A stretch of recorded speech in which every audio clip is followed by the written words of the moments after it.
जी, आप सभी का हृदय से स्वागत है इस चर्चा में। सर्वप्रथम माता-पिता के श्री चरणों में प्रणाम करते हुए, देवी भगवती माता सरस्वती को चरण स्मरण, प्रणाम, नमन करते हुए, हमारे गुरुदेव श्री जी को प्रणाम करते हुए और अपने हृदय कंदरा से बारंबार प्रणिपात करते हुए आज की चर्चा को हम आरंभ करते हैं। परंतु तत्पूर्व हम दीपक जी से आग्रह करते हैं, अनुरोध करते हैं, गायत्री मंत्र अथवा किसी भी अनुभाग का कोई स्तोत्र अथवा कुछ पाठ करके मंगलाचरण करके फिर जो है हम चर्चा को आगे बढ़ाएंगे। जी दीपक जी।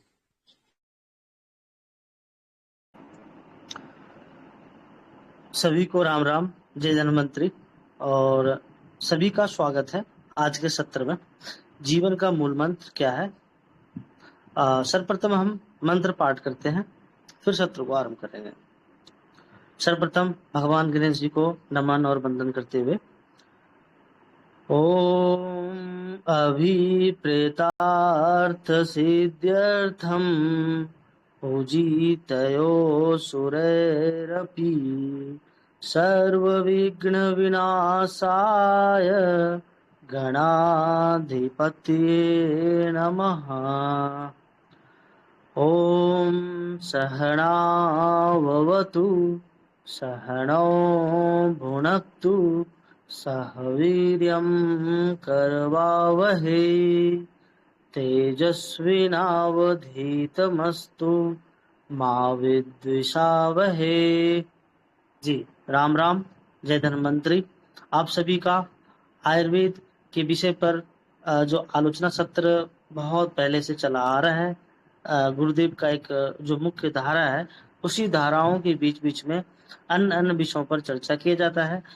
तो आज का जो विषय है, जो कड़ी चल रही थी, जीवन का मूल मंत्र क्या है, कौटिल्य अर्थशास्त्र के आधार पर, साथ ही अन्य अन्य विभिन्न प्रकार के नीति शास्त्र, विभिन्न प्रकार के धर्मशास्त्र, विभिन्न धर्मशास्त्र तो नहीं कहना चाहिए, धर्म एक ही होता है। तो जो धर्म है, जो हमारा सनातन धर्म है, उनके जो जो जो अन्य अन्य जो विषयों के बारे में उनमें संकलन है कि जीवन के लिए आपके लिए क्या महत्वपूर्ण है, आपका जीवन कैसे सार्थक हो सकता है, उसके लिए क्या मंत्र हमारे बीच में, हम कौन से मंत्र का धारण करें। तो गुरुदेव उन्हीं विभिन्न प्रकार के सूत्र रूपी मंत्र का हम सभी के बीच में विमोचन करते हैं और हम सभी को ज्ञान देते हैं। तो आज भी जीवन का मूल मंत्र के आधार पर जो 15वां भाग होगा, पंच पंच दश जो सोपान होगा, सर्ग होगा, उसमें आज हम सभी को नई विषय जानने को मिलेगा। तो गुरुदेव का बहुत बहुत हम स्वागत करते हैं आज के सत्र में, और आप सभी मित्रगणों का भी स्वागत है। और अगर भी आपसे भी आज से जो पहले पार्ट आपने नहीं सुना है जीवन का मूल मंत्र, तो गुरुदेव के नाम से यूट्यूब पे चैनल है सत्यवान नायक, वहां पे जा करके आप सुन सकते हैं और उसको समझ सकते हैं। तो गुरुदेव का बहुत बहुत स्वागत। जी गुरुदेव। जी, आप सभी का इस चर्चा में, इस सत्र में पुनः स्वागत है। हम चर्चा को आगे बढ़ाते हैं, उससे पूर्व आप सभी को बता देते हैं कि ये जो चर्चा अभी चल रही है, जीवन का मूल मंत्र क्या है, पंचदश सर्ग, ये कुछ समय से स्थगित कर दिया गया था। समय के अभाव के कारण किसी न किसी कार्य व्यवस्था से स्थगित कर दिया गया था, जो कि आज आज से पुनः उसको आरंभ कर दिया गया है। तो हम चतुर्दश सर्ग में चर्चा किए थे कि न जायसा समय नवा, यहाँ तक चर्चा हुई थी। उसके बाद में जो है हमने इस सूत्र के बाद में हमने मतलब वहां पे विराम दे दिया था।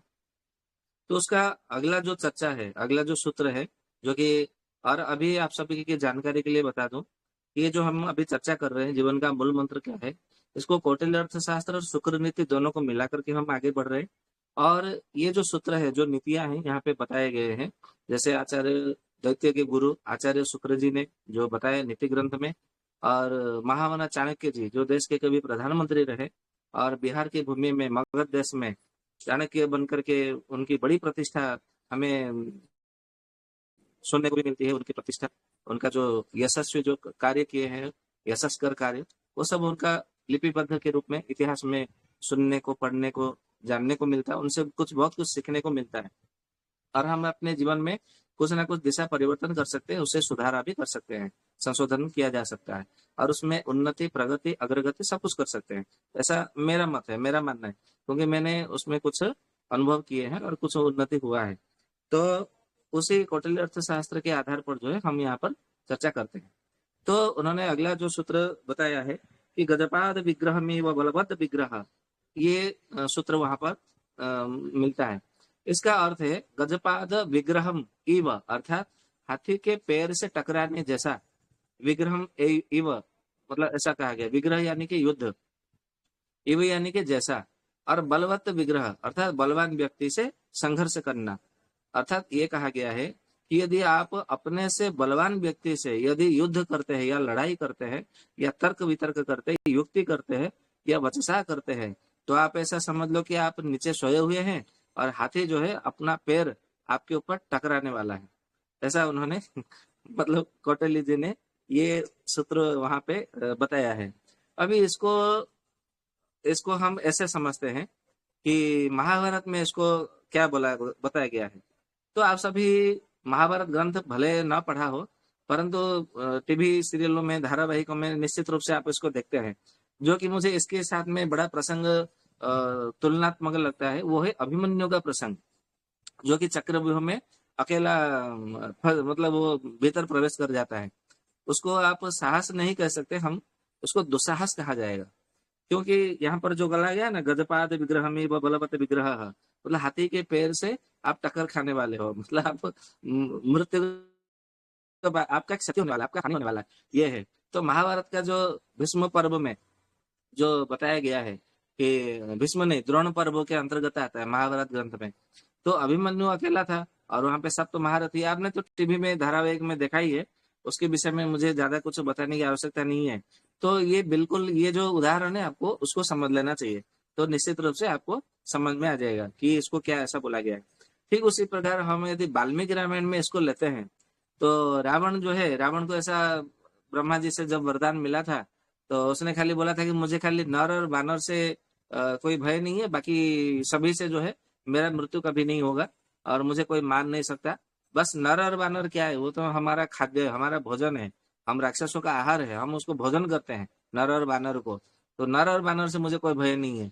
तो यही उसका या तो अहंकार था, या तो फिर उसका दुस्साहस, या तो फिर इसको ऐसा कह सकते हैं कि गजपाद विग्रह में बलवद विग्रह की तरह, ये इसको हम प्रमाण के आधार पर यहाँ पर ले सकते हैं। इसको हम यदि श्रीमद् भगवत गीता के आधार पर देखेंगे, उसके महाभारत के आधार पर जो है, तो श्रीमद् भगवत गीता में धर्मयुक्त रणनीति पहले बताई गई है। तो यहाँ पे भगवान श्री कृष्ण जो है अर्जुन को वीरता नहीं, आप श्रीमद् भगवत गीता का पूरा 700 श्लोक पढ़ेंगे, 18 अध्याय, तो वहां पे धैर्य धारण करना, विवेक से काम लेना, समय का बोध, मतलब काल का भी ज्ञान होना चाहिए, बोध होना चाहिए, और युद्ध का नीति भी वहां पे उन्होंने अनेकों श्लोकों में वो वहां पे मतलब सिखाया है। ठीक है, तो गीता का मतलब इस प्रकार से हम उसका तात्पर्य या तो संकेत हम ऐसे समझ सकते हैं। यदि हम उसे चरक संहिता के आधार पर देखेंगे, तो चरक संहिता में भी जो खुड़ागत चतुष्पाद अध्याय है, ठीक है, तो वहां पर भी जो है निश्चित रूप से यही बात जो है वहां पर मतलब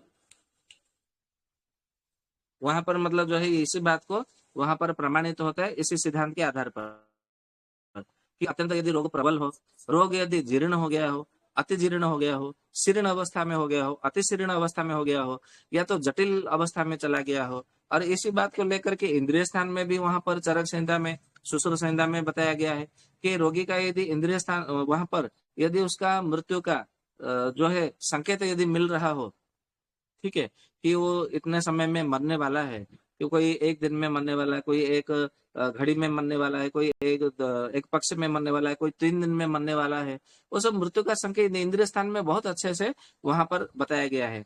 फिर भी आप यदि चिकित्सा करते हैं धन के लालच में आकर के, तो ये वही बात हो जाएगी, गजपाद विग्रह में बलवत विग्रह। ठीक है, क्योंकि वो रोग आप नष्ट नहीं कर सकते।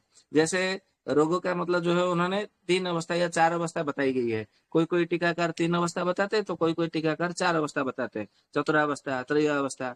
तो कैसा है, पहला होता है साध्य, फिर होता है याप्य, और दूसरा तीसरा जो अवस्था है असाध्य, मतलब वो साध्य है तो वो मतलब ठीक हो जाएगा। याप्य है वो ठीक तो हो जाएगा, परंतु कितने समय में ठीक होगा ये नहीं कहा जा सकता, परंतु निश्चित रूप से ठीक होगा। ये कहा जा सकता है।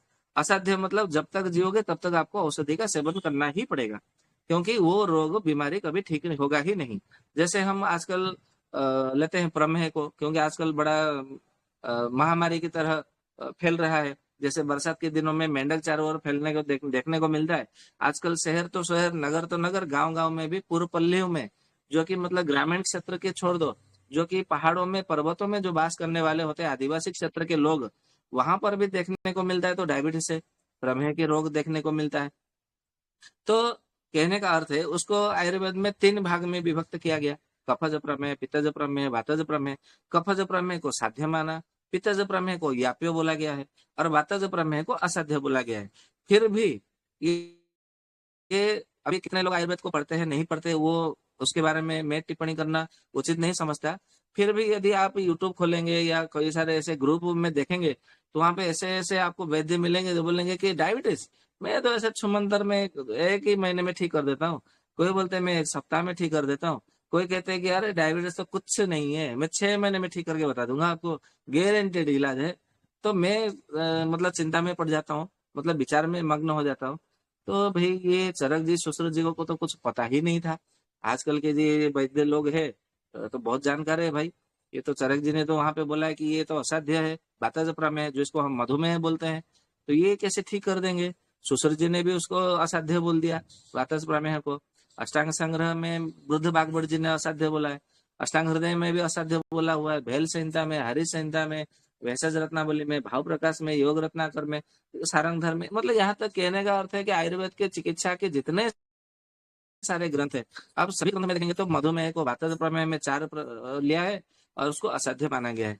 फिर भी मधुमेह को ठीक कर देंगे, जड़ से ठीक कर देंगे, गारंटी इलाज है, ऐसा वो मतलब चर्चा में आता है, बड़ा वो प्रचार प्रसार होता है, हमें देखने को मिलता है। तो वहां पर हमारा तो मस्तिष्क काम नहीं करता कि वो कैसे क्या करते हैं, क्या है ना। उनको मतलब ये समझना है कि वो कफज में है कि पित्तज में है कि वातज में, वो उसको कोई सिद्धांत से कोई लेना देना नहीं उन वैद्यों को।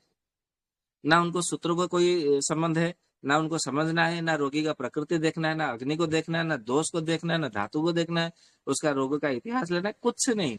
बस आपको डायबिटीज है, मैं ठीक करके देता हूँ, बस खाली आप रिपोर्ट लेकर के आ जाओ, मेरे से औषधि ले लो, बस खाली वीडियो बना दो। और इसका बड़ा ये एक षड्यंत्र का है या जो भी है, इस प्रकार से चल रहा है।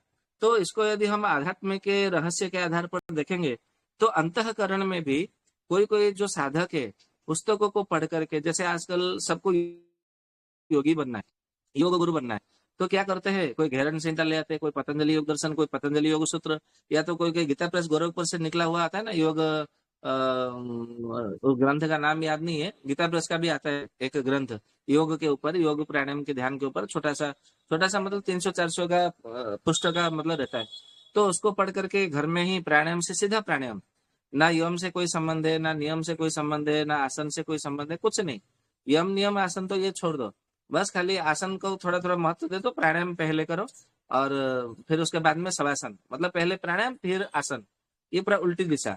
और चरक संहिता में बोला गया है, जो प्रकृति से उल्टा जा करके जाता है, तो उसको समझ लो कि आगे चल करके उसके शरीर में या तो मन में रोग उत्पन्न होने वाला है। ये चरक जी का बखान है, चरक जी का सूत्र है, मेरा नहीं है, ठीक है।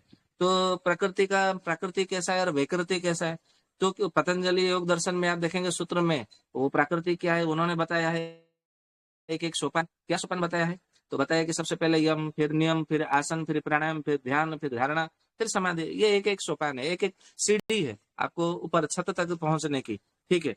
तो यदि आप पहले मतलब सीधा चौथे सीढ़ी पे चले गए, फिर आपको तीसरे सीढ़ी में आना है शवासन करने के लिए, तो ये तो फिर वैकृतिक हुआ, क्योंकि आपको वापस नहीं आना पड़ेगा, वापस आना नहीं चाहिए, क्योंकि योग दर्शन में ऐसा कहीं उल्लेख नहीं मिलता, योग सूत्र में भी नहीं मिलता।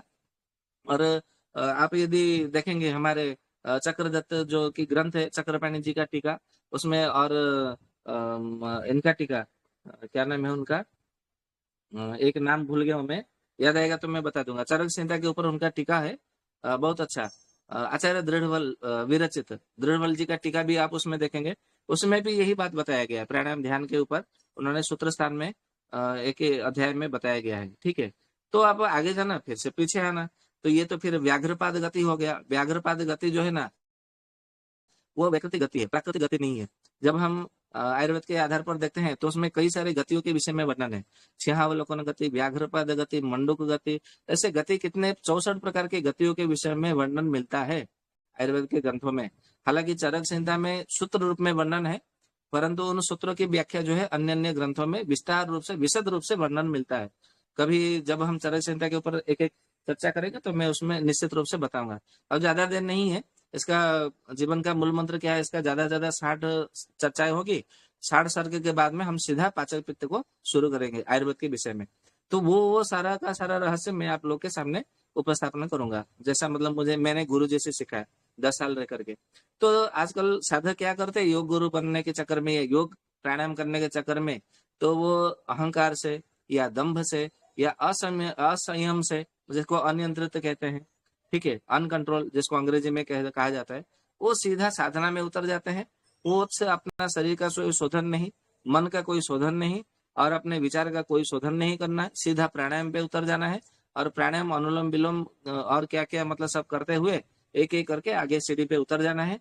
1 साल, 2 साल, 3 साल, तीसरे वर्ष में किसी को बवासीर, किसी को हार्ट अटैक, किसी को गैस की समस्या, किसी को कब्जियत, किसी को विबंध, किसी को मतलब कोष्ठ के संबंधित समस्या, किसी को ग्रहणी, किसी का प्राणवायु विकार। अरे भाई, जब प्राणायाम कर रहे हो तो प्राणवायु तो ठीक होना चाहिए। लेकिन ऐसे ऐसे मैंने योग गुरु के नारे देखे जिनका प्राणायाम करके, और वो योग गुरु है, ये कॉलेज में जाते हैं 1 घंटा जाते हैं, और दूसरे कॉलेज में जाते हैं 1 घंटा, तीसरे कॉलेज में 1 घंटा जाते हैं, और एक एक कॉलेज से 30-30 हजार रुपया वो उनका मासिक वेतन है। तो ऐसे 90,000 रुपया मतलब करते हैं। और बैंक में भी जाते हैं, ठीक है। बैंक में कब किस समय जाते हैं, 9 से 9:30, आधा घंटा सिखाने के लिए। वहां से उनका 20,000 रुपया वहां से भी आ जाता है। मतलब अच्छी बात है, योग सिखाना चाहिए। मैं योग सिखाने के विरोध में नहीं बोल रहा। अब मेरी भाषा का मतलब भाषा में त्रुटि हो सकती है मेरे समझाने का शैली में। कहने का अर्थ है, आप कोई भी कार्य जो है, ज्ञान जो है, गुरु से सीखना चाहिए, और वो प्राकृतिक रूप से, वैकृतिक रूप से नहीं। वैकृतिक रूप से सीखेंगे तो आपको उसका परिणाम उल्टा ही मिलेगा, विपरीत परिणाम मिलेगा। प्राकृतिक रूप से जाएंगे तो आपको उसका उन्नति, अग्रगति, प्रगति वो सब होगा। तो साधक में अहंकार, दंभ, असंयम, ये सब देखने को मिलता है। तो उसके बाद में क्या हो जाता है कि मानसिक और आध्यात्मिक संकट उत्पन्न होने लग जाता है। और यही आगे चल करके, और हम ये जो योग का माध्यम बनाए हैं, ये किस लिए बनाए हैं कि आत्मा का परमात्मा के साथ में संयोग होगा, इसी के लिए जो है योग का माध्यम बनाते हैं। परंतु जब वो उसको गजपाद विग्रह में वो बलवंत विग्रह, ये इसका रहस्य इसीलिए आता है क्योंकि उनका मानसिक और आध्यात्मिक संकट उत्पन्न हो जाता है 3 साल के बाद में। और उसके बाद में शरीर रोगग्रस्त हो जाता है। तो मोक्ष तो छोड़ दो, इस संसार में उनका जीवन जो है ना, बड़ा कष्टप्रद जीवन बीतता है। ऐसे मैंने कम से कम मैंने, मेरे पास है ना 20-25 ऐसे योग गुरु है अभी, मतलब कहने का अर्थ है। अभी तो हाल में 3 योग गुरु का चिकित्सा चल रही है मेरे द्वारा। ऐसे मैं गर्व से नहीं कह रहा हूँ, जो प्रत्यक्ष है, प्रामाणिक है, वो मैं बता रहा हूँ।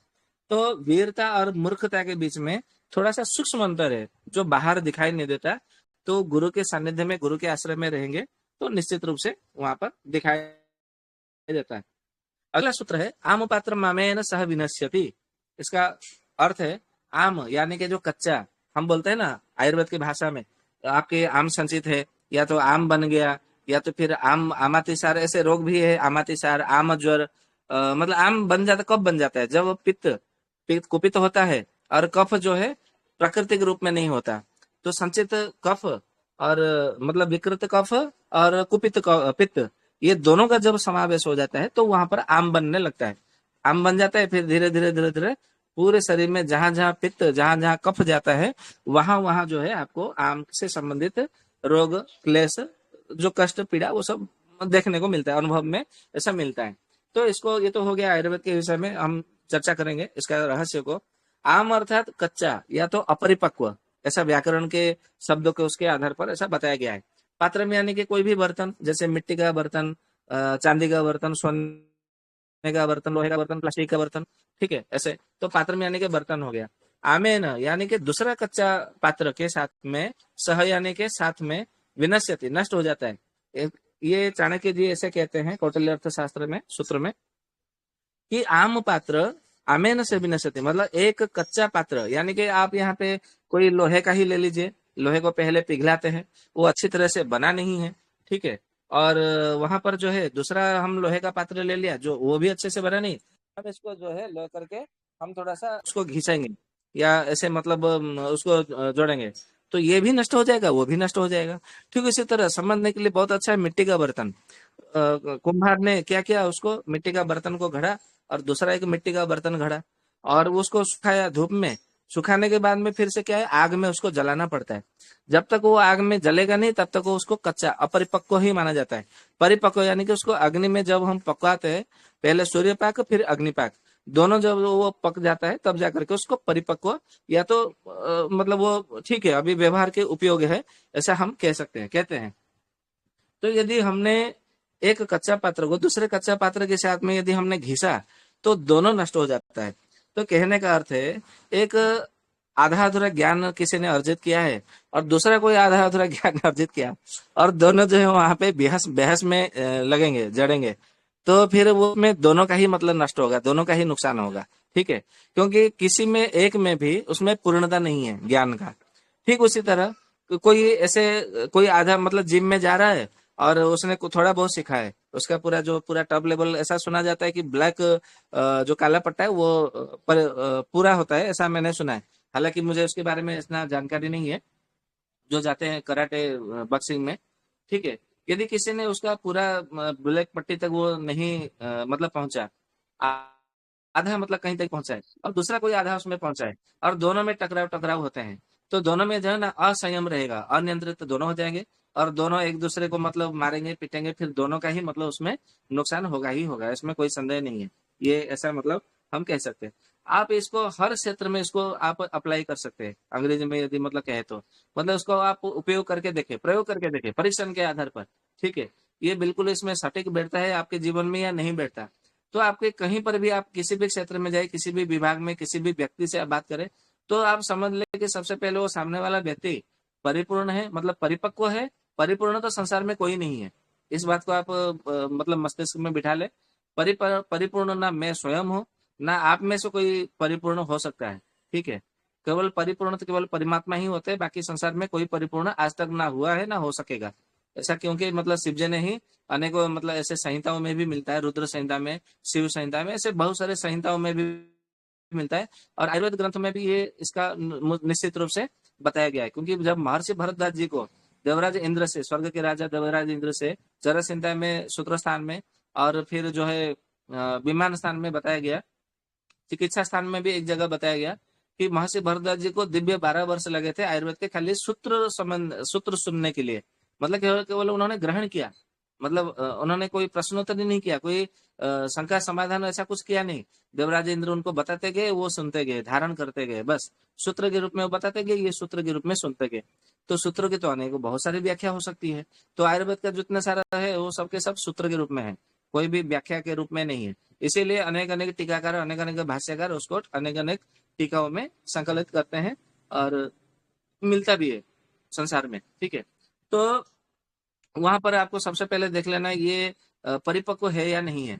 यदि वो परिपक्व है तभी आप उससे साथ में जो है युक्ति तर्क करिएगा, तर्क करिएगा। जैसे अभी थोड़ी देर पहले मैं एक बात बताना चाहूंगा, सुशील कुमार जी ने मुझे फोन किया कि एक अभी चर्चा चल रही है, आप थोड़ा सा समय दे सकते हैं क्या। बोला हाँ बिल्कुल दे सकता हूँ, मैं अभी फ्री हूँ। तो बोले कि मैं लिंक भेजा हूँ आप आइए। तो वहां पे गए तो वहां पर एक चर्चा चल रही थी कि सूर्य स्थिर है या पृथ्वी स्थिर है, पृथ्वी घूम रही है, क्या है, ऐसा है। तो हमने चरक संहिता का कुछ वहां पे सूत्र दिए तो नकार दिया। खगोल शास्त्र की कुछ बातें मतलब बोला तो उन्होंने नकार दिया। उन्होंने कहा कि आर्यभट्ट में ऐसा लिखा है कि पृथ्वी जो है सूर्य का चक्कर लगाती है। बोला आर्यभट्ट को छोड़ करके किसी भी दूसरे ग्रंथ अन्य ग्रंथ में यदि कहीं लिखा है कि पृथ्वी घूमती है सूर्य का चक्कर लगाती है तो मुझे बताइए। तो इसका उत्तर उनके किसी के पास में नहीं था। आर्यभट्ट तो अभी कुछ वर्षों पहले ही संभवतः जहां तक मेरी जानकारी है होगा 1400 1200 से 1500 के बीच में ही होगा उनका जन्म समय, या आर्यभट्ट जो ग्रंथ लिखने का जो समय है, या तो गूगल में सर्च करना पड़ेगा वो कितना समय है, मुझे ठीक से ध्यान नहीं। मेरा ऐसा मतलब मानता हूँ 1200 से 1500 वर्ष के भीतर ही होगा, अधिक समय नहीं होगा। परंतु इसको हम खगोल शास्त्र का ऐसा ग्रंथ है नहीं मान सकते, क्योंकि आर्यभट्ट ऋषि नहीं है। तो ऋषियों के ग्रंथ रचे हुए जितने सारे ग्रंथ है, जैसे ऋग्वेदीय सिद्धांत, ऋग्वेदीय ऋग्वेदीय ज्योतिष सिद्धांत, यजुर्वेदीय ज्योतिष सिद्धांत, सूर्य सिद्धांत, ऐसे जो बहुत सारे ग्रंथ है उसको देखना पड़ेगा जो कि ऋषियों ने रचे हैं। ठीक है, तो उसके आधार पर देखेंगे तो सूर्य जो है वो घूमता है। पृथ्वी स्थिर है, तो ऐसा बताया गया है। चरक संहिता में भी महर्षि भरद्वाज जी जब स्वर्ग भुवन से आए, ये भूलोक से गए तो अंतरिक्ष को पार करके फिर स्वर्गलोक में गए, वहां से वहां पे वापस आए तो देखा कि कैसा पूरा सृष्टि का देखते हुए आनंद विभोर होकर के बड़े मग्न से आ रहे हैं। एक तो आयुर्वेद का सारा चिकित्सा का सूत्र लेकर के आए आयुर्वेद का, और उसके बाद में पूरा पृथ्वी को देखते हुए आ रहे हैं। तो सूर्य गगन चंद्र मतलब सब नक्षत्र ग्रह सबको देखते हुए बड़े ज्योतिबान दिव्यमान होकर के प्रकाशित होकर के वो नीचे अवतरण करके आ रहे थे। ऐसा सभी ग्रंथों में भी ये बताया गया है। सुश्रुत संहिता में भी भगवान धन्वंतरि के मुख से अनेकों विषय में, इस विषय में भी थोड़ा सा सूत्र रूप में भी मतलब देखने को मिलता है। तो इस बात को भी उन्होंने नकार दिया और कहा कि हम विज्ञान के छात्र है, आयुर्वेद को मानते हैं वगैरह वगैरह उसके विषय में। तो ऐसा है, मुझे लगा कहीं ना कहीं। और फिर हमने महाभारत का जम्बूखंड विनिर्माण पर्व का बताया प्रमाण, जो कि उनका महाभारत का ग्रंथ का एक एक श्लोक, एक एक अक्षर जो है प्रामाणिक है, क्योंकि भगवत श्रीमद भगवत गीता भी उसी भीष्म पर्व के अंतर्गत आता है, और उसी भीष्म पर्व के अंतर्गत जम्बूखंड विनिर्माण पर्व आता है। आप देखेंगे तो महाभारत ग्रंथ में आपको देखने को मिलेगा। तो इस बात को भी वो मानने को तैयार नहीं। फिर हमने कहा कि उनका कहना है कि पृथ्वी के ही वायु है, पृथ्वी के बाहर वायु नहीं है। बोला भाई चरक संहिता में ही कहते हैं कि ऐसा संसार में, सृष्टि में, पूरी सृष्टि में, मैं केवल इस संसार की बात नहीं कर रहा, चरक संहिता में कहा है कि समूचे सृष्टि में ऐसा कोई द्रव्य, ऐसा कोई नहीं है जिसमें पंच महाभूतों से विलग हो। ऐसा चरक जी का कहना है, मेरा नहीं है। और द्रव्यों की संख्या मात्र 9 है, और उसमें सबसे पहला जो है वो आकाश है, दूसरा वायु है, तीसरा अग्नि, चौथा जल, पांचवा पृथ्वी। इस प्रकार से बताया गया है। और चरक संहिता में एक जगह पे ऐसा बताया गया है, अभी मुझे अध्याय स्थान अभी ध्यान नहीं आ रहा, बताया गया है कि आकाश और पृथ्वी ये 2 ही स्थिर है, बाकी सब चलायमान है। और इसको देखो, यत पिंड तत्व ब्रह्मांड के आधार पर हमारा जो जो आकाश है वो स्थिर है, और पृथ्वी भी स्थिर है, और जहां जहां अग्नि जल पृथ्वी का स्थान है वो सब घुमाएमान मतलब चलायमान होते हैं। आप इसको प्रमाणिक भी मतलब देख सकते हैं, अनुभव के आधार पर भी देख सकते हैं। तो इस बात को भी वो मानने को तैयार नहीं है। तो मैंने सोचा कि चलो ठीक है, इतना अभी यहाँ पे ज्यादा युक्ति करना भी उचित नहीं है। तो कहने का अर्थ है, जब सामने वाला परिपक्व न हो तो आपको भी वहां पर युक्ति तर्क नहीं करना चाहिए। ऐसा मतलब पहले भी मतलब ऐसा बोला गया था कि बलवान हिने न विगृहिण्यात। यदि आप बलवान है, सामने वाला यदि दुर्बल है, तो उसके साथ में लड़ाई नहीं करना चाहिए, नहीं तो आपका बल का अपमान होगा, और एक दिन ऐसा समय आएगा ईश्वर जो है आपके बल का ह्रास कर देंगे, मतलब आपका बल नष्ट हो जाएगा। यदि आप बड़े ज्ञानी हैं, सामने वाला ज्ञान से कमी है आपके आपके सामने, तो उससे साथ में कभी चर्चा शास्त्रार्थ नहीं करना चाहिए। यदि आप बुद्धि से बड़े बुद्धिमान है, सामने वाला थोड़ा सा बुद्धि से कम है, तो उसके साथ में कभी भी जो है ना बुद्धि वाला कोई कार्य नहीं करना चाहिए। ऐसा चरक जी ने भी इसी बात को बोला गया है कि कभी भी विषम स्थिति में आपको कभी भी विचार नहीं करना चाहिए, कार्य नहीं करना चाहिए, और वहां पर अपना मन भी मतलब सोचना नहीं चाहिए और बोलना भी नहीं चाहिए। विषम की स्थिति में विषम गति नहीं करना चाहिए। तो यहाँ पर विषम हो गया, सम यानी कि आप ज्ञानी हैं तो सामने वाला भी ज्ञानी। ये चरक संहिता के आयुर्वेद के सूत्र के आधार पर हम बात कर रहे हैं। तो इस आधार पर हम यदि देखेंगे आयुर्वेद का सूत्र कितना सटीक बैठता है। तो आम पात्र अमेन सह विनश्यति, तो इसको मतलब देखेंगे तो ये भी उसमें निश्चित रूप से होता है, मतलब मेल खाता है। इसको हम यदि वाल्मीकि रामायण के आधार पर देखेंगे, बाली सुग्रीव का यहाँ पर उदाहरण जरा बड़ा मेल खाता है, आप इसको देखिएगा।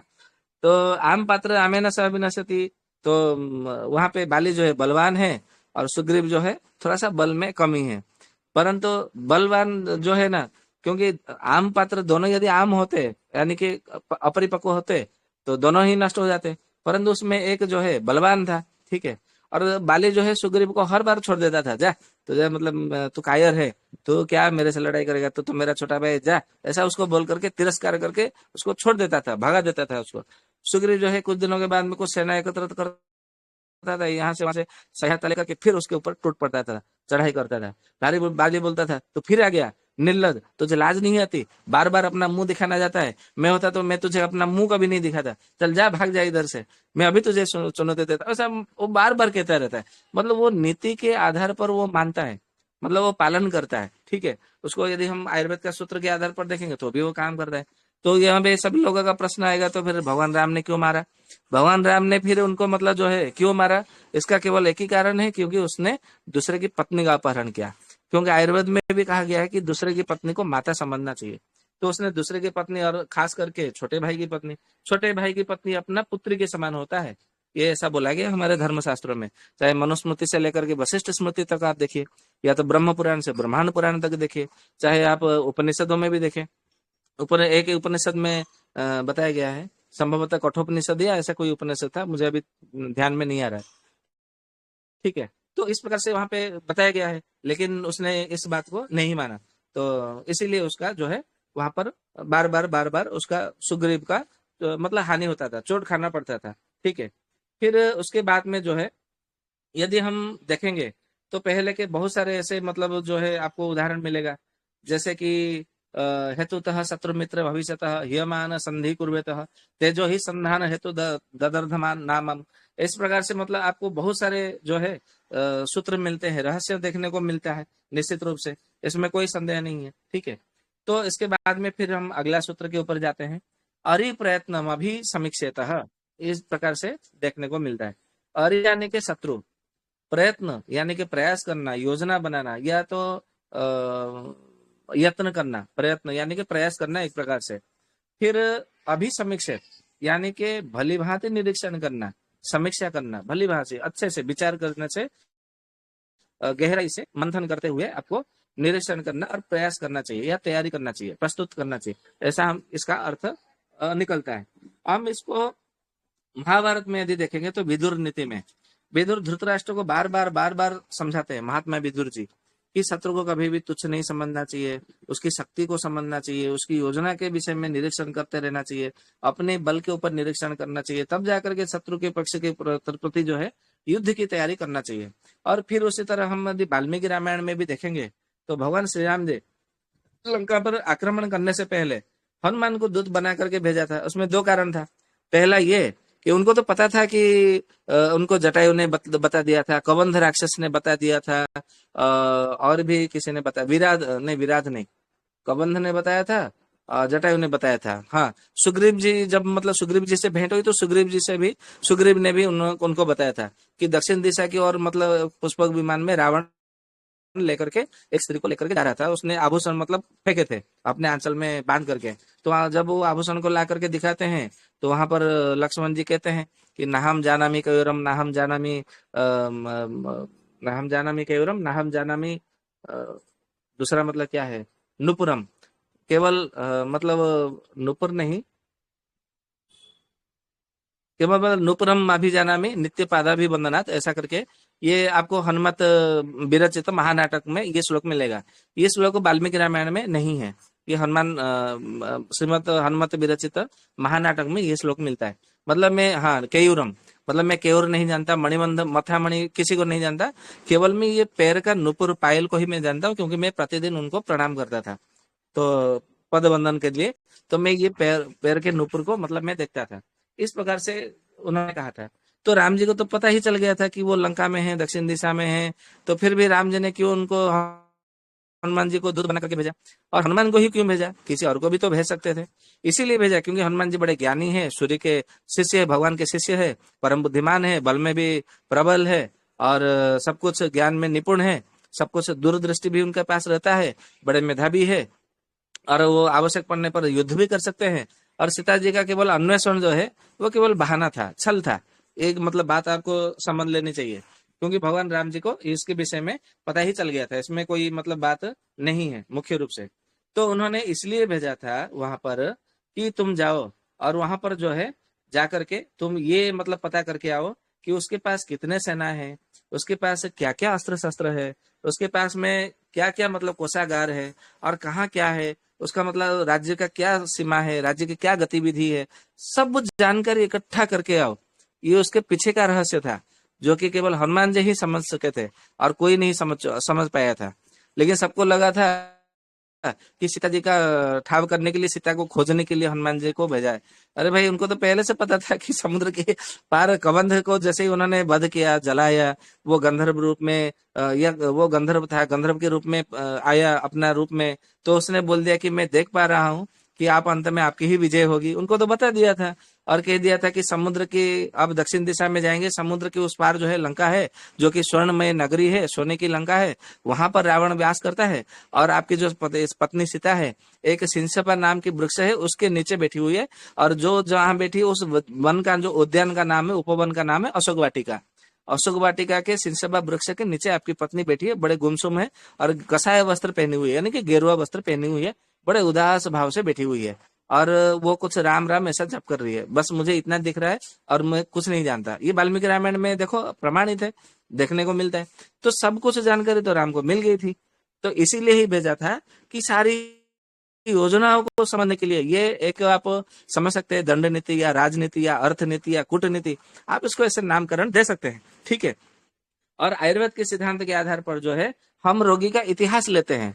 मैं आपको आयुर्वेद के सूत्र के आधार पर बताता हूँ, ठीक है, कि इसको कैसे हम समझेंगे, कि ऐसा समझेंगे आयुर्वेद के आधार पर कि इसका रोग क्या है, मतलब उसका क्या क्या लक्षण है, रोगी कैसा है, उसका मतलब कहाँ पर उसका जन्म हुआ है, जन्म स्थान भी पूछा जाता है, लेकिन कोई वैद्य जन्म स्थान नहीं पूछता किसी रोगी का।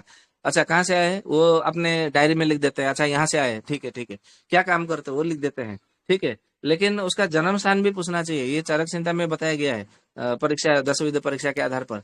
तो उसका रोगी, उसका देश, देश आपको कैसे समझ में आएगा, जन्म स्थान इसलिए पूछा जाता है कि उसका आपको देश को समझने के लिए, कि कहाँ पर उसका जन्म हुआ, फिर वो पढ़ाई करने के लिए कहाँ गया, क्योंकि आजकल सब नौकरी करते हैं, सरकारी नौकरी, तो 3 साल के बाद में या 5 साल के बाद में उसका ये हो जाता है स्थानांतर, हाँ स्थानांतर हो जाता है, कहीं कहीं तो 1 साल में भी, 6 महीने में भी ट्रांसफर हो जाता है, स्थानांतर हो जाता है। तो आपको समझना पड़ेगा कि वो कहाँ जन्म हुआ, कहाँ कहाँ उसका स्थानांतर हुआ, और कहाँ कहाँ वो मतलब अभी तक मतलब घुमा है, किस किस देश में पानी पिया है, कहाँ कहाँ उसने कितना दिन तक मतलब रुका हुआ है, या कहीं कहीं देश को उसने परिभ्रमण करने के लिए गया है, भारत में ही घुमाएगा, भारत के बाहर भी गया हुआ है, ये सब आपको समझना पड़ेगा। ये होता है अष्टविधि परीक्षा या 10वीं परीक्षा में देश, ये जो रोग का निरूपण निदान जो करते हैं ना, देश इसको पूछा जाता है। तो ये देश का अर्थ है, ठीक है, इसके और भी गहराई से अर्थ है, हम कभी चर्चा करेंगे तो बोलेंगे। फिर उसके बाद में काल, वो किस समय जन्म हुआ था, किस समय में, किस ऋतु में, किस महीने में जन्म हुआ था, कृष्ण पक्ष या शुक्ल पक्ष, ये भी जानना परम आवश्यक है, लेकिन ये कोई कोई वैद्य पूछता है नहीं आजकल, ठीक है। उसके बाद में उसका क्या बल है, बल का अर्थ अग्नि से है, उसका वो कितना वजन उठा सकता है, किसको मार सकता है, मुक्का या उसका किसी व्यक्ति का कितना बत्ती से तोड़ सकता है, ये बल के रूप में नहीं आता। बल यानी कि उसका अग्नि कैसा है, भूख उसको कितना लगती है, कितना वो पचा पाता है, क्या क्या द्रव्य वो पचा जाता है बिना किसी औषधि के, बिना किसी सहारे का, और उसका प्रकृति क्या है, उसका स्वभाव कैसा है, क्योंकि स्वभाव दुरतिक्रम ये चरक संहिता में बोला गया है, और भेषज रत्नावली में भी इसका प्रमाण मिलता है कि स्वभाव जो है ना कभी बदलता नहीं, सबसे पहले तो आपको ये समझना चाहिए कि उसका स्वभाव बदलता है या नहीं है, ये आपको देखना चाहिए। तो उसका किस स्वभाव का है, यह आपको उसके हिसाब से आपको आगे बढ़ना चाहिए। तो इसके आधार पर हम जब देखते हैं तो अरि प्रयत्न मभि समीक्षा था, तो रोग एक शत्रु के रूप में मतलब लिया गया है। तो रोग, आपके सामने कोई रोगी आता है तो वो रोग उसका शत्रु है, रोगी शत्रु नहीं है। तो उस शत्रु के ऊपर आप विजय कैसे प्राप्त करेंगे, तो रोग को समझना पड़ेगा। तो रोग को समझने के लिए रोगी का इतिहास जरूरी है। तो एक रोगी का इतिहास लेने के लिए कम से कम 40 मिनट की आवश्यकता पड़ेगी। अब बताओ भाई, आपका जन्म कहाँ हुआ, कैसे हुआ, क्या फिर क्या किया, आपने क्या क्या भोजन किया, पढ़ाई कहाँ तक किए, कहाँ रुके, या अभी तक क्या किए हो। तो ऐसे में पूरे दिन में प्राणाभिसर चिकित्सा करेंगे तो ज्यादा 3 या 4 रोगी की ही चिकित्सा कर पाएंगे, फिर तो वो जो वैद्य है वो तो फिर आज के समय में टिक नहीं पाएगा। इसलिए आजकल कोई प्राणाभिसर चिकित्सा करता ही नहीं है, ठीक है। आज मुझे एक भाई का प्रश्न था कि कोई प्राणाभिसर की बात नहीं करता, क्यों करेगा, हर किस, सबको पैसे की पड़ी है, सबको पैसे चाहिए, संपत्ति सबको चाहिए, पैसा किसको मतलब खराब लगता है, ठीक है। तो पैसा नहीं मिलेगा तो प्राणाभिसर कोई क्यों करेगा, ये इस मतलब आधार पर हम इसको समझ सकते हैं। फिर उसके बाद में आते हैं अगला सूत्र, संधा एक तो वा, ये प्रकार से मतलब बताया गया है। संधा योग्यता का अर्थ है संधाय, अर्थात संधि करके या मैत्री स्थापना करके या बंधुता करके, एकतः, एकता अर्थात एक पक्ष से या किसी एक के साथ में, ठीक है, इस प्रकार से उसका अर्थ होता है। अर्थात आवश्यक होने पर किसी एक पक्ष से आपको संधि करना चाहिए, इसी प्रकार से मतलब बोला गया है। यदि बहुत सारे शत्रु आपके हो गए सृष्टि, तो किसी एक शत्रु के साथ में संधि बना लो, और ऐसे शत्रु मतलब साथ में संधि बना लो जो सभी शत्रु के ऊपर वो अकेला भारी पड़ जाए। ये आपको अपनी बुद्धिमत्ता से आपको विचार करना चाहिए। सबके साथ में युद्ध करने की आवश्यकता नहीं है, किसी एक पक्ष से संधि करके फिर उसके मतलब जो है आधार पर जो है अन्य अन्य शत्रुओं का विनाश करना चाहिए। इसको मतलब जो है इसको बताया गया है। यदि महाभारत के आधार पर देखेंगे तो पांडवों ने सबसे पहले क्या किया, द्रौपदी से विवाह किया, तो द्रौपदी उनकी संधि के मतलब ससुर बन गए। फिर उसके बाद में अपने पुत्र अभिमन्यु का विवाह अर्जुन जी ने करा दिया उत्तरा के साथ में। तो विराट राजा जो है मत्स्य देश के राजा, वो भी मतलब उनके समधि बन गए। फिर श्री कृष्ण के बहन सुभद्रा के साथ में उन्होंने तो पहले ही विवाह कर लिया था, तो भगवान श्री कृष्ण के साथ में उनका मैत्री मतलब स्थापना हो गई। तो बलराम जी भी जो है, जो कि बल में प्रबल है, इसीलिए वो भी मतलब उनके साथ में मैत्री बन गई। तो ये मैं आपको उदाहरण इसलिए दे रहा हूँ कि पांडवों ने पहले से ही जो है एक एक करके संधि मतलब उन्होंने कर लिया था, मतलब अपने पक्ष को सुदृढ़ बना लिया था। फिर जब महाभारत युद्ध में आगे आगे चलते, उन्होंने जो जहां जहां वनवास गए, तो धर्मराज युधिष्ठिर ने फिर अनेक राजा राजकुमारियों से विवाह किया, भीम ने भी अनेक राजा की पुत्री से विवाह किया, अर्जुन ने भी अनेक पत्नी ग्रहण किए, नकुल ने भी ऐसे किए, सहदेव ने अनेक मतलब ऐसे ग्रहण किए।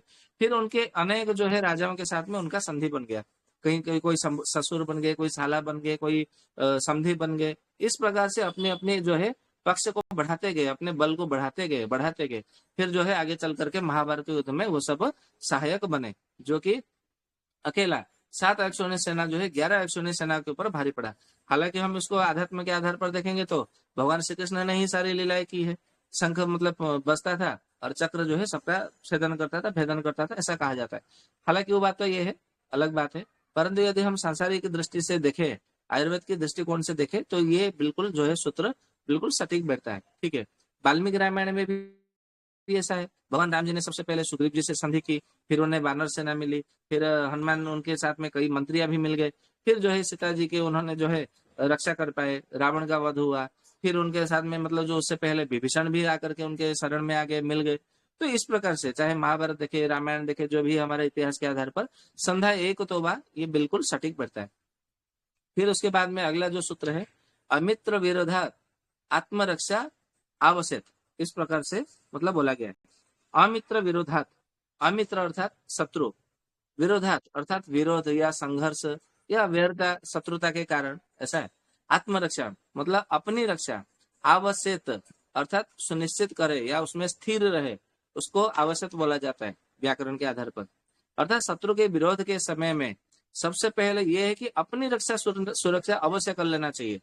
अर्थात आप कोई रोगी की चिकित्सा करें, इसको आयुर्वेद के सूत्र के आधार पर देखते हैं। हमारे पास जब कोई रोगी आता है तो सबसे पहले देखते हैं कि इसको हम चिकित्सा करेंगे, ठीक है, कोई दिक्कत नहीं, परंतु इसमें हमारी सुरक्षा क्या रहेगी, मतलब हमारा हमारे भीतर सुरक्षा का अभी यहाँ पर मतलब ऑन रिकॉर्ड भी कहना उचित नहीं होगा, क्योंकि ऐसा है कि ये वैद्यों का पुल खुल जाएगा।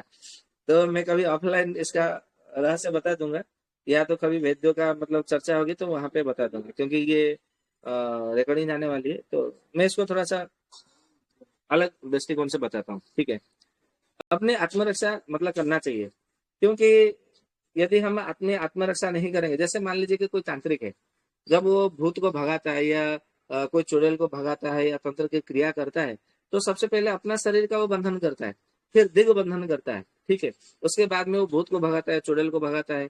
फिर उस राजा भी उसी तरह है, सबसे पहले अपने नगर की रक्षा करते हैं, अपने राजमहल की रक्षा करते हैं, नगर की रक्षा करते हैं, फिर अपनी प्रजा की रक्षा के लिए सेनाओं की मतलब ताकत करते हैं, खड़ी करते हैं। फिर उसके बाद में कुछ टुकड़ी मतलब लेकर के महारथियों को लेकर के अपने संपूर्ण अस्त्र शस्त्र लेकर के जो है युद्ध के लिए निकलते हैं सुसज्जित होकर के। तो सबसे पहले अपने आत्मरक्षा, राज्य रक्षा, प्रजा रक्षा, ये तीनों रक्षा वो पहले मतलब करते हैं। ठीक है, पहले महाभारत में या रामायण में हम कहीं पर भी देखेंगे तो इसका निश्चित रूप से मतलब ऐसा देखने को मिलता है। तो उसी तरह हम यदि श्रीमद भगवत गीता में भी देखेंगे तो सबसे पहले भगवान श्री कृष्ण ने कहा है कि तुम धर्म रक्षा के लिए युद्ध तो करो, परंतु ऐसे मतलब नहीं कि अपना विवेक और अपना धैर्य, अपने कर्तव्य का विपरीत आचरण करके, मतलब विवेक के विपरीत जा करके, धैर्य के विपरीत जा करके, कर्तव्य धर्म के विपरीत जा करके, वो ऐसा नहीं। तो वहां पर जो है अपने आत्मरक्षा के लिए अपना विवेक, अपने धैर्य और कर्तव्य धर्म के आधार पर अपने आत्मरक्षा पहले करो, फिर जो है युद्ध के लिए मतलब वहां पे जाओ, ऐसा मतलब बोला गया है। तो चरक संहिता का मतलब जो उद्देश्य वहां पे कहा जाता है कि स्वस्थ से स्वास्थ्य रक्षणम, आतुरस्य विकार प्रशमनम से, ऐसा कहा जाता है ना। तो सबसे पहले अपनी आत्मा की रक्षा करनी चाहिए। मान लीजिए कि किसी को टीबी है, मैं आपको एक तरीके से बता देता हूँ, समझ में आ जाएगा। किसी को टीबी हुआ है, तो टीबी आपको मालूम है कि टीबी जो है ना एक भूताणु कीटाणु जनित रोग है, तो दूसरे को भी हो जाता है। कुष्ठ रोग भी ऐसा ही है कि दूसरे को भी हो सकता है, हो जाता है। तो वैद्य को सबसे पहले क्या करना चाहिए, अपनी रक्षा के लिए कुछ ना कुछ प्रयोग करना चाहिए, औषधि का सेवन करना चाहिए। उसके बाद में जो है कुष्ठ रोगी का नाड़ी देखना चाहिए, और यक्ष्मा रोगी का चिकित्सा, वो सब नाड़ी देख करके चिकित्सा करना चाहिए। क्योंकि दर्शनम स्पर्शनम ध्यानम, ये तीन जो है सबसे पहला सोपान होता है, जो कि रोग का ध्यान के लिए, जो अष्टविध परीक्षा 10 विध परीक्षा ऐसा बोला गया है। ठीक है, तो इस प्रकार से पहले अपने स्वास्थ्य की रक्षा, फिर जो है आतुरस्य विकार प्रशमनम, मतलब रोगी का ये बाद में विकार जो है प्रशमन करना चाहिए। इस प्रकार से भी हम इसको अर्थ ले सकते हैं। ठीक है, लेकिन आज तक इसको सब लोग ऐसे ही समझ रहे थे कि पहले स्वास्थ्य की जो है स्वास्थ्य की रक्षा करो, फिर उसके बाद में भी यदि रोग हो जाए तो रोग का बिना मतलब जो है उसका बिना मतलब विनाश करो। ऐसा भी अर्थ हो सकता है, ऐसा किसी के मन में आया कि नहीं पता नहीं। मतलब ये वैद्य के लिए भी इसको अलग से अर्थ हो सकता है कि अपनी रक्षा, पहले स्वास्थ्य की रक्षा करो, फिर जो है रोगी का विकार को दूर करो। ऐसा भी इसका अर्थ होता है। ठीक है, मतलब कहने का अर्थ है अपनी आत्मरक्षा करना, यहाँ पर भी जो है आयुर्वेद के आधार पर ये बिल्कुल सटीक बैठता है।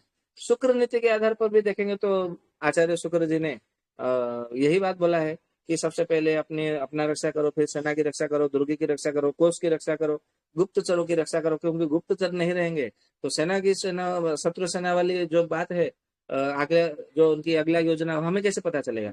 तो इनकी इसकी रक्षा करना भी परम आवश्यक है निश्चित रूप से। ठीक है, तो इस प्रकार से ऐसा बोला गया है।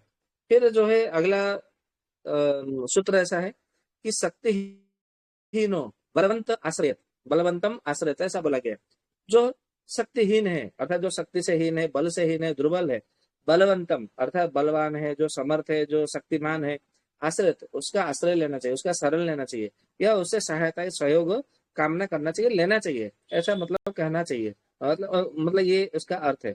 अब इसको हम समझते हैं ऐसे वाल्मीकि रामायण के आधार पर कि जैसे कोई राजा स्वयं अपनी रक्षा करने में समर्थ न हो, तो उसे किसी अधिक शक्तिशाली विश्वसनीय राजा का आश्रय लेना पड़ता है, या लेना चाहिए, या लेना आवश्यक है, ऐसा कह सकते हैं।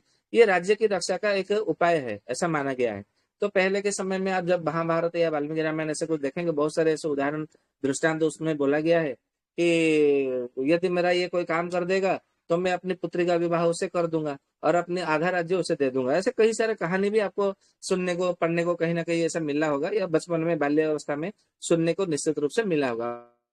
महाभारत में भी ऐसे कई सारे उदाहरण भी देखने को मिलता है। ठीक है, यदि हम वाल्मीकि रामायण में देखेंगे तो सुग्रीव जो है बाली से दुर्बल था, उसने श्री राम जी का आश्रय लिया, जो कि बिल्कुल शक्तिहीन हो बलवंतम आश्रय।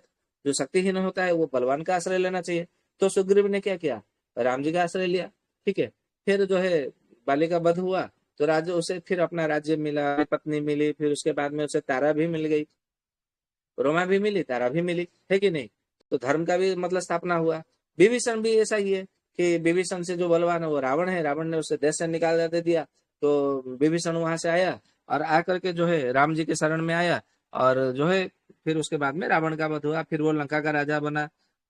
इस प्रकार से फिर जो है महाभारत में भी ऐसा ही है कि पांडव जो है वनवास में गए, फिर अज्ञात वनवास में गए, फिर बहुत सारे धर्मनिष्ठ धर्मात्मा राजाओं के साथ में उनका संधि हुआ। क्योंकि आप जब महाभारत पढ़ेंगे तो और वनवास के समय ही उनके अनेकों विवाह हुए हैं, ऐसा देखने को मिलता है। सबसे पहले तो द्रौपदी द्रौपदी का मतलब स्वयंवर में जाते हैं, परंतु उससे पहले भी हिडिंबा के साथ में विवाह हो जाता है भीम का।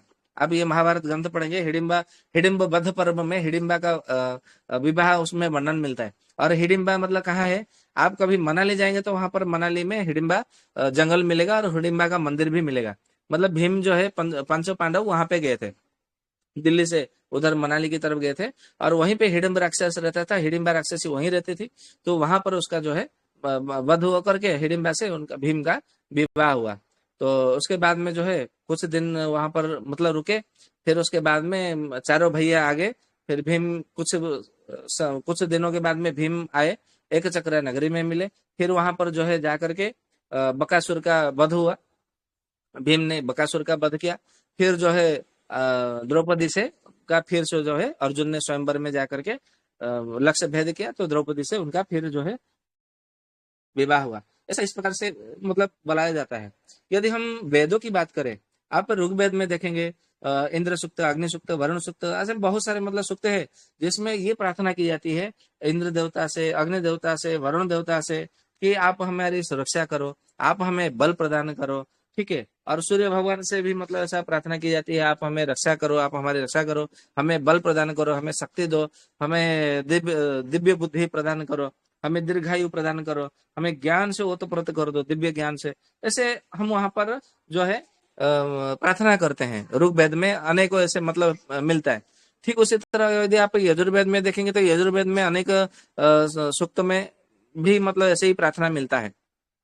सामवेद तो है ही, ऋग्वेद का ही मतलब बहुत सारा, केवल 99 मंत्र उसके अपने हैं, बाकी सब के सब जो है ऋग्वेद के ही मंत्र है। तो सामवेद के लिए विषय में क्या कहना। अथर्ववेद में जब देखते हैं तो अथर्ववेद में भी मतलब विभिन्न प्रकार के वनस्पतियों के मणियों की स्तुति की गई है।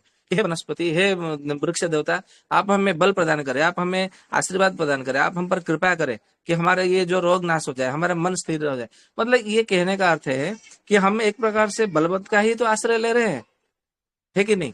जो यहाँ बोला गया है कि शक्तिहीनो बलवंतम आश्रयत, ये बिल्कुल सटीक बैठता है कि नहीं। तो आयुर्वेद में भी मतलब यही बोला गया है कि जो बलवान है उसी के आधार पर आपको चिकित्सा करो। बलवान के आधार पर मतलब क्या है, बल का अर्थ अग्नि है, तो अग्नि की ही तो आश्रय लेकर के वैद्य चिकित्सा करता है। ये सूत्र है आयुर्वेद का निश्चित रूप से। यदि हम उपनिषद की बात करें तो मुंडक उपनिषद में भी यही बात है कि यदि सबसे जो सारा संसार में यदि कोई बलवान है, बल किसी का है, तो वो ब्रह्म है। ब्रह्म शक्ति से कोई शक्तिमान नहीं है। तो यदि ब्रह्म शक्ति को आपको मतलब करना है तो ब्रह्म शक्ति किसके अधीन रहता है, किसके अधीन, तो गुरु के अधीन रहता है। तो सबसे पहले आप गुरु के पास जाओ, गुरु से जो है ब्रह्म विद्या ग्रहण करो और फिर ब्रह्म शक्ति से ओतन्वित हो जाओ, ब्रह्म शक्ति नित्य हो जाओ, शक्तिमान बन जाओ। इस प्रकार से बोला गया है। तो यहाँ पर यदि हम कहने का अर्थ यह है कि जो शक्तिहीन और बलवंतम आश्रय, तो इस प्रकार से जो बोला गया है यहाँ पे बिल्कुल सटीक बैठता है, इसमें कोई संदेह नहीं है। ठीक है। फिर उसके बाद में दूसरा मतलब एक ये अगला सूत्र है, दुर्बलाश्रयो दुखमावहति, दुखम आवहति, ऐसा मतलब बोला गया है। तो दुर्बलाश्रयो दुख दुखम आवहति, इसका अर्थ है कि दुर्बल जो हो जाता है, जो दुर्बल राजा को जो आश्रय करते हैं, यदि मान लीजिए कि कोई मतलब जो है कोई दुर्बल है और आपने वहां पर जो है आपने उसका मतलब जो है आश्रय लिया हुआ है, ठीक है। दुर्बलाश्रय दुखमावती का यही अर्थ होता है कि यदि कोई निर्बल व्यक्ति या कोई दुर्बल राजा है और आप कष्ट में हो और आप दुख में हो, आप संकट में हो, किसी विपत्ति में पड़े हो और आपने जाकर के दुर्बल व्यक्ति का आपने सहारा ले लिया है, ठीक है। तो आपको जो है कष्ट मिलेगा, आपकी हानि होगी, आपको संकट मिलेगा, ठीक है। ये आवहति यानी कि लाता है या उत्पन्न करता है, इसका अर्थ ऐसा होता है, ठीक है। तो इसका अर्थ ये है, यदि हम इसको महाभारत के आधार पर देखेंगे कि जो क्या नाम उनका, धृतराष्ट्र, धृतराष्ट्र ने अनेक अवसर मतलब उसको मिला, भगवान श्री कृष्ण ने, आप वहां पे देखेंगे तो भगवान श्री कृष्ण जो है क्या नाम है उस पर्व का, भगवत दूत भगवत यान पर्व ऐसा कुछ है, दूता दूता, अभी ठीक से याद नहीं आ रहा है। मतलब कहने का अर्थ है कि भगवत दूता यान पर्व ऐसा कुछ है पर्व का नाम, उसी भीष्म पर्व के उद्योग पर्व के अंतर्गत आता है। तो भगवान श्री कृष्ण स्वयं दूत बन करके वहां पर गए थे कौरव के दरबार में कि आप जो है इस बात को समझ लो कि उचित नहीं है, ये सटीक नहीं है, या धर्म नहीं है, ये अधर्म है, ऐसा करके जो है उन्होंने मतलब लिया था। और दुर्योधन और अर्जुन एक एक साथ में, मतलब एक साथ में नहीं, भगवान श्री कृष्ण ऐसे सोए हुए हैं, ये उद्योग पर्व में देखने को मिलता है, पढ़ने को मिलता है महाभारत में, और ये टीवी सीरियलों में, धारावाहिकों में भी देखने को मिलता है कि भगवान श्री कृष्ण ऐसे सोए हुए हैं और दुर्योधन जाकर के अपने आप को बड़ा अहंकारी ऐसा बलवान समझता है, अहंकार अहंकार से दम्भ से युक्त है, तो जाकर के भगवान श्री कृष्ण के सिर के पास में जाकर के बैठ जाता है। अर्जुन जाकर के पहुंचते हैं, उनके पैरों के पास में, चरण के पास में जाकर के बैठते हैं, ठीक है। तो जैसे ही भगवान श्री कृष्ण आंख खोलते हैं तो सबसे पहले अर्जुन को देखते हैं, तो बोलते हैं अरे पार्थ तुम कब आए, तो दुर्योधन बोलता है मैं सबसे पहले आया। तो श्री कृष्ण बोलते हैं परंतु मैंने तो सबसे पहले अर्जुन को देखा। बोले हाँ आपने देखा सही है, लेकिन मैं पहला आया हूँ। तो ऐसा है, तो फिर बोलते हैं ठीक है, तो बताओ तुम दोनों, मैं जानता हूँ तुम दोनों किस लिए आए हो, परंतु मैं तो अस्त्र नहीं उठाऊंगा, मैंने ऐसा प्रण लिया हुआ है। तो मैं तो केवल निहत्था रहूंगा, मैं अकेला रहूंगा, मेरे पास, मैं युद्ध नहीं करूंगा, ऐसा मैंने निश्चय ठान लिया है। और मेरी लेकिन नारायणी सेना है, तो तुम चाहो तो मेरी नारायण सेना का उपयोग कर सकते हो, तो तुम दोनों में से जो चाहो वो मांग लो। तो दुर्योधन कहता है कि ये तो जब अस्त्र नहीं उठाएगा, इसको मैं लेकर के क्या करूंगा, तो मैं नारायणी सेना ही ले लेता हूँ। अर्जुन कहते हैं कि मुझे कुछ आवश्यकता नहीं है, मैं तो खाली आपको ही चाहता हूँ, मैं आपको ही सहायता के लिए आया था, आप ही मतलब मेरा जो है मेरे साथ रहे, मेरे पास रहे, तो मुझे नारायण सेना की आवश्यकता नहीं है। तो दुर्योधन बड़ा खुश हो जाता है। तो जाकर के फिर शकुनी से कहता है, और उसके मतलब भाइयों को कहता है, कर्ण को कहता है। तो शकुनी और कर्ण मिल करके बड़े दुखी हो जाते हैं, बोलते ये आपने क्या किया। कर्ण ऐसा कहता है, शकुनी कहता है तू बड़ा मूर्ख है, तो मतलब वो नारायण सेना उसके सामने कुछ नहीं है वगैरह ऐसे मतलब कहता है। तो दुर्बल आश्रय दुखम आबहते, इसका रहस्य मतलब ऐसा हम इसको समझ सकते हैं कि भगवान श्री कृष्ण के सामने नारायण सेना कुछ नहीं है। तो दुर्योधन ने नारायण सेना का मतलब जो है आश्रय लिया, केवल उसने सेनाओं का ही आश्रय लिया, जो कि भगवान श्री कृष्ण के सामने सभी दुर्बल है। अर्जुन ने जो है सब भी अमित पराक्रमी, अमित तेजस्वी, प्रबल पराक्रमी, योगेश्वर, मतलब स्वयं परम ब्रह्म परमात्मा परमेश्वर जो है, जो भी है योगेश्वर भगवान श्री कृष्ण, जो कि सब कुछ करने में समर्थ है, सर्व समर्थ है, उनके आश्रय लिया।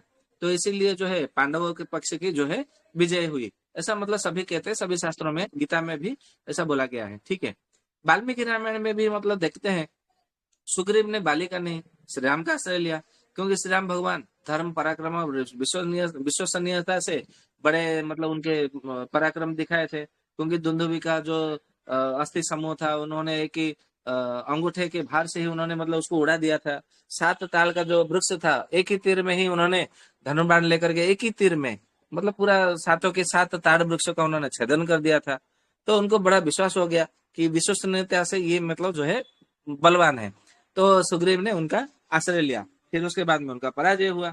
ठीक उसी तरह यदि हम इसको आयुर्वेद के आधार पर हम इसको समझने का प्रयास करें, तो दुर्बल आश्रय और दुखम आबहति, यदि कोई वैद्य दुर्बल, कोई रोगी दुर्बल है, दुर्बल का अर्थ क्या है, जैसे मतलब मैंने अभी कुछ समय पहले बताया, बल का अर्थ आयुर्वेद के अनुसार एक ही अर्थ होता है, अग्नि। जिसकी जितनी भूख है और जो जितना पचा पाता है वो उतना बलवान है। इस बात को आप हमेशा सदैव जो है अपने मस्तिष्क में उसको बिठा करके रखे उसको। तो वैद्य कभी भी मतलब रोगी का चिकित्सा करे तो समझना चाहिए कि उसका बल कितना है। तो जो बलवान है उसका आश्रय तुरंत ले, क्योंकि वो आपको यश भी देगा और धन भी देगा।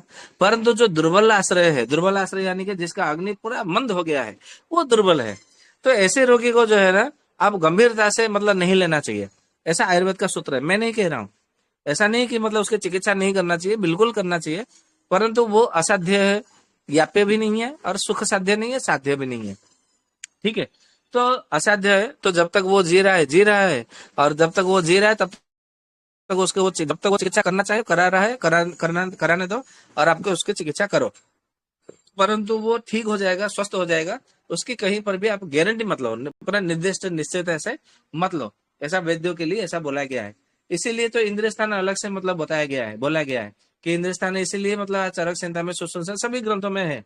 क्यों कि ये लक्षण आपको देखने को मिलेगा तो समझ जाओ कि वो मरने वाला है, वो जीवित नहीं रहेगा। ऐसे मतलब करके मतलब बहुत सारे ऐसे रहस्य उसमें बताया गया है। और इसलिए हम इसको समझे अध्यात्म के आधार पर, हम यदि शक्तिहीनो ये दुर्बलाश्रय दुखम आबहति, यदि आप ऐसे शिष्य को ग्रहण कर रहे हो जो कि दुर्बल है, दुर्बल का अर्थ है शिष्य, उसी को मतलब शिष्य अध्यात्म के आधार पर ग्रहण करना चाहिए जिसका मन में मनोबल जिसका बहुत अधिक हो। तो मनोबल किसका बहुत अधिक है वो कैसे समझा जाएगा, जिसका मन जितना स्थिर है वो उतना ही उसका मनोबल अधिक है। जिसका मन जितना चंचल है, जिसका बुद्धि जितना अस्थिर है, जो जितना विषयों में फंसा हुआ है, विषय जंजाल में, विषय वासना में, वो उतना ही दुर्बल है। और जो विषय वासना से परे हो गया है, मतलब उसके मान लीजिए कोई व्यक्ति, उसके सामने 16 साल की लड़की निर्वस्त्र नग्न अवस्था में आकर के उसका आलिंगन भी करते, उसके सामने बैठिए, उसके गोद में भी बैठ जाए तो अभी उसका कोई मतलब नहीं है, क्या कुछ नहीं है। तो ये उसके साथ में वो विषय उसमें मतलब वो आसक्त नहीं है उसमें। ठीक है, और उसका बुद्धि भी स्थिर है, मतलब कुछ भी हो जाए, कोई आकर के गाली दे के चला गया, हाँ ठीक है भाई कोई बात नहीं, उसका मन में आया कि गाली देना है, उसने गाली दे दिया, क्या बात है, मेरा कौन सा बिगड़ा जा रहा है। फिर वो आकर के प्रशंसा करा, ठीक है भाई मैंने उसका कुछ लाभ किया होगा, या तो मेरे कारण उसको कुछ प्राप्त हुआ होगा, कुछ उसको आनंद आया, सुख आया, उसका मन ने किया तो बोल दिया, ठीक है इसमें क्या मतलब उसमें क्या है, कुछ नहीं है। इस प्रकार से आपको अर्थ विचार करके रहना चाहिए। तो मन चंचल जिसका होता है ना, वो फड़फड़ाने लगता है पक्षियों की तरह, पतंगों की तरह। तो वो कभी भी, आप कितना भी उससे विद्या दे दीजिए, कोई मतलब ज्ञान दे दीजिए, उसका जो विद्या का ज्ञान का जो है वो कोई मतलब इतना महत्व नहीं रहेगा, मतलब उसका कोई महत्व इतना नहीं रहेगा, उसका कोई आपका नाम कोई मतलब ऐसा बोलते हैं ना कि अपना नाम रोशन करो, मतलब हर माता पिता की इच्छा रहती है, हर गुरु का ये इच्छा रहता है कि मेरा नाम रोशन करो, तो वो नाम रोशन मतलब नहीं होगा, नहीं हो सकता। तो इसीलिए इस आधार पर मतलब बोला गया है। इसीलिए जिसका मन चंचल है, जिसका बुद्धि अस्थिर है, और जिसका विषय में आसक्ति में जुड़ा हुआ है, ऐसे शिष्य ग्रहण करेंगे तो आपको कभी भी यश, कीर्ति, प्रतिष्ठा, ऐसे मतलब आप कभी भी जो है ना आपको मतलब नहीं मिल सकता। इसमें मतलब कोई ना संशय है, और ना ही इसमें कुछ मतलब कहने को है, ठीक है। ये बात मतलब आपको समझना चाहिए। फिर उसके बाद में आता है अगला सूत्र जो है, ऐसा बोला गया है, अग्निवत राजानम आश्रयत, ऐसा मतलब कहा गया है। इसका अर्थ क्या है? अग्निवत राजानम, राजानम आश्रयत, अग्निवत यानी कि अग्नि के समान, राजानम यानी कि राजा या शासन या जो सत्ता में है, ठीक है, या तो कोई दुकानदार है या तो कोई मालिक है, ठीक है, मतलब जो जैसे मतलब आप पहला सर्ग में पहला चर्चा में देखेंगे, तो हमने राजा का क्या क्या मतलब कहाँ क्या क्या अर्थ होता है, उसको आप अपने दुकान में, अपने शिक्षा में, अपने विभाग में, अपने नौकरी में, उसको आपको मतलब जो है अलग अलग अर्थ करके उसको समझना चाहिए। उसके मतलब हमने उसका सारा रहस्य वहां पर बताया था, ठीक है। तो यहाँ पर भी जो है अग्निवत राजानम आश्रयत, मतलब जो है जैसे हम अग्नि के साथ में जैसे हम व्यवहार करते हैं, ऐसे ही आपको जो है राजा का आश्रय लेना चाहिए, या अपने मालिक का आश्रय लेना चाहिए। यदि आप कहीं पर किसी संस्था में हैं, तो उस संस्था का जो मालिक है या संगठन का जो मालिक है, या तो मतलब आप कहीं मतलब स्कूल में है, कार्य कर रहे हैं, तो अपने प्रिंसिपल के साथ में, आप अपने घर में हैं तो अपने पिताजी के साथ में या अपने बड़े भाई के साथ में, या तो मतलब कोई भी विभाग हो, कोई राजा हो, कोई सत्ता हो, जो भी है, उसको आपको अग्नि के समान जो है आपको उसको मतलब व्यवहार रखना चाहिए, ठीक है। निश्चित निश्चित रूप से ऐसा आपको मतलब समझना चाहिए। तो ऐसा क्यों बोला गया है कि अग्नि के समान ही आपको व्यवहार करना चाहिए? क्योंकि जिस प्रकार से यदि आप अग्नि को पूरे अग्नि के भीतर प्रवेश कर जाएंगे, अग्नि को धारण करेंगे, छुएंगे, तो आप जल जाओगे, या तो आपका हाथ पैर सब शरीर जल जाएगा। यदि आप अग्नि से पूरा दूर भी हो गए तो भी आपको मतलब आपको नहीं मिलेगा। सर्दी में आपकी सर्दी दूर नहीं होगी, भोजन भी नहीं पका बना सकते, भोजन पका नहीं सकते, दीपक नहीं जला सकते, कुछ कर नहीं सकते, आपका कुछ लाभ नहीं मिलेगा। तो जिस प्रकार से हम अग्नि को ना ज्यादा अधिक दूर से, ना बिल्कुल निकट से हम उसको लेते हैं, बिल्कुल माध्यम धरण से, माध्यम बना करके हम लेते हैं, ठीक है, उचित दूरी से मतलब विधि से हम उसका उपयोग करते हैं। ठीक उसी प्रकार जो है हमको दूसरे दूसरे जो शासक है या सत्ता में है या प्रिंसिपल है या तो गुरु है, गुरु को भी अग्निवत हिसाब से मतलब ग्रहण करना चाहिए। बिल्कुल गुरु के पास में ही मतलब जा करके, ऐसा नहीं है कि आप जब गुरु से मिलते हैं तो गुरु के चरण पकड़ करके अपना नमन करते हैं, प्रणाम करते हैं। तो ऐसा नहीं कि 24 घंटा खाली गुरु के पास में जाकर के चरण पकड़ के रहो, ऐसा भी नहीं है। और गुरु से दूर भी हो जाएंगे तो भी कुछ लाभ नहीं मिलेगा। तो गुरु, अग्नि, स्त्री और राजा, ये चारों को एक ही पर्यायवाची माना गया है आयुर्वेद के सूत्र चरक संहिता के सूत्र स्थान के आधार पर। तो जिस प्रकार से अग्नि को आप ग्रहण करते हैं, उसी प्रकार स्त्री को भी ग्रहण करो। यदि आप प्रतिदिन स्त्री को मतलब समागम करते रहोगे, तो फिर आपका शुक्र धातु क्षय हो जाएगा, आपकी जीवन शक्ति कम हो जाएगी, जल्दी में आप बुढ़े हो जाओगे। ज्यादा दूर हो जाओगे तो स्त्री आपको छोड़ करके किसी और के साथ में चली जाएगी, या किसी और से वो अपना जो है जो भी है उसका अपना भूख मिटा देगी। ठीक उसी तरह अग्नि से भी दूरी बनाओगे तो ना यज्ञ कर पाओगे, ना हवन हो पाएगा, ना दीपक जला सकोगे, ना कुछ भोजन पर बना पाओगे, ना सर्दी दूर कर पाओगे, सर्दी शीत कुछ नहीं। और ठीक उसी तरह राजा के दूर हो जाओगे तो राजा का कोई भी योजना भी नहीं मिलेगा, कोई लाभ नहीं मिल सकता, ऐसा भी है, ठीक है। तो इसी प्रकार से हम यदि महाभारत को देखेंगे, तो विदुर जो है धृतराष्ट्र के मंत्री थे। तो परंतु विदुर जी ने हर बात जो हर बार वो सत्य कहते थे, परंतु अपनी राज मर्यादा के साथ में उन्होंने मतलब हर बात कहा है।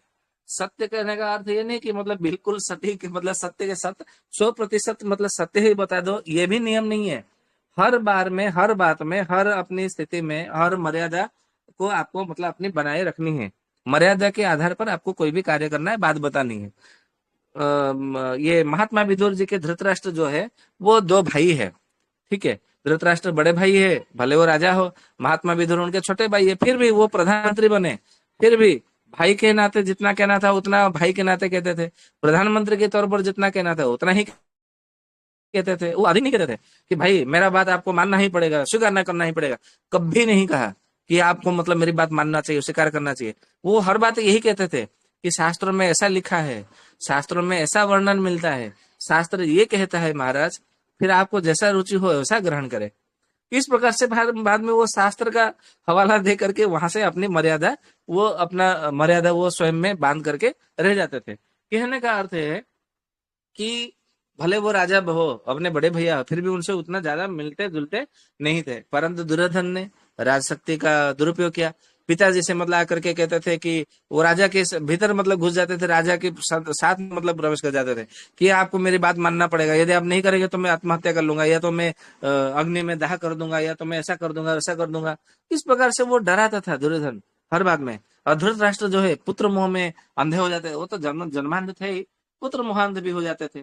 तो वो हर बार जो है अपनी मर्यादा वो भूल जाते थे, दुर्योधन अपनी मर्यादा भूल जाता था। तो इस प्रकार से जो है कुरुकाल का, कुरुवंश का विनाश का वो कारण बना। इस प्रकार से हम इसको कह सकते हैं, ठीक है। वाल्मीकि रामायण में भी देखेंगे तो हनुमान जी के समान भगवान राम जी का कोई ऐसा भक्त आपको कहीं संसार में नहीं मिलेगा। परंतु हनुमान जी राम जी के साथ में पूरा ऐसे नहीं 24 घंटे मतलब रहते थे, थोड़े समय के लिए आते थे, उनका दर्शन करने के लिए सुबह एक बार, शाम को एक बार आते थे, दर्शन करते थे, उनके चरण में पास में बैठते थे, कुछ उपदेश करते थे तो सुन लेते थे, फिर वो दूर हो जाते थे। फिर राम जी के कार्य कैसे समाधान हो, संपादन हो, उस कार्य में अपना मन को लगाते थे।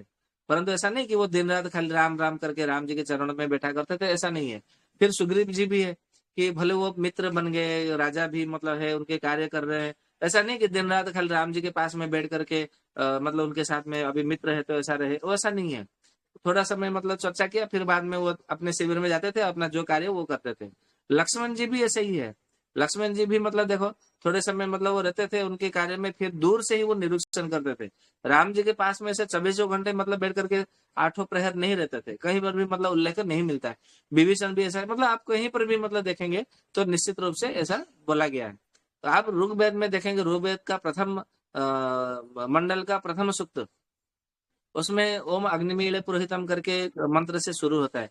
वहां पर अग्नि की मतलब बड़ी स्तुति की गई है, परंतु अंत में ऐसा कहा गया है अग्नि पूजनीय है, माननीय है, हितकारी है, गुणकारी है, परंतु सावधानी से उसका जो है उपयोग करना चाहिए। ऐसा नहीं कि उसके भीतर प्रवेश कर जाओ, उसके उसमें समा जाओ, ऐसा नहीं है। ठीक उसी तरह तैतरीय उपनिषद आप देखेंगे तो तैतरीय उपनिषद में माता पिता गुरु मतलब आचार्य के प्रति जो है, अतिथि के प्रति सम्मान मतलब देना, अपने मर्यादा जो है वहां पे मतलब निश्चित किया गया है, नियत किया गया है। तो कहने का अर्थ है हर बात की अपनी एक मर्यादा है, हर बात की जो है अपने एक आश्रय के आधार पर है, प्रत्यक्ष के रूप से भी और परोक्ष के भाव से भी, जैसा भी हो, ठीक है। इसी प्रकार से मतलब बोला गया है। आज तो काफी समय हो गया है, मैं अपनी चर्चा को यहीं पर विराम देता हूँ। यदि आप लोग का कुछ शंका है तो उपस्थापना करें, नहीं तो फिर चर्चा को यहाँ पर विराम देंगे।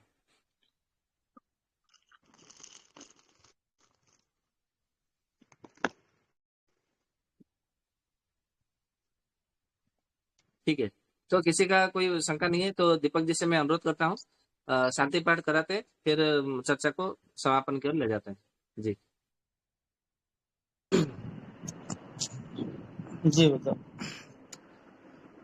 जी, गुरुदेव को नमन, चरण बंदन, और इतनी अच्छी व्याख्या और इतनी अच्छी मधुरमय वाणी से हम सभी को गुरुदेव की ओर से जीवन का मूल मंत्र क्या है इस विषय पर विभिन्न विभिन्न शास्त्रों और विभिन्न विभिन्न बिंदुओं के आधार पर आज गुरुदेव चर्चा कर हम सभी को बताए। आशा करते हैं आप सभी को आज का विषय अच्छा लगा होगा। आप सभी दोबारा इसे सुनिएगा और जीवन में धारण करके अपने अपने आप को कल्याण करते हुए औरों के भी कल्याण करने में अपनी भूमिका निभाइएगा। तो आइए हम सभी शांति पाठ करें और सत्र का समापन करें।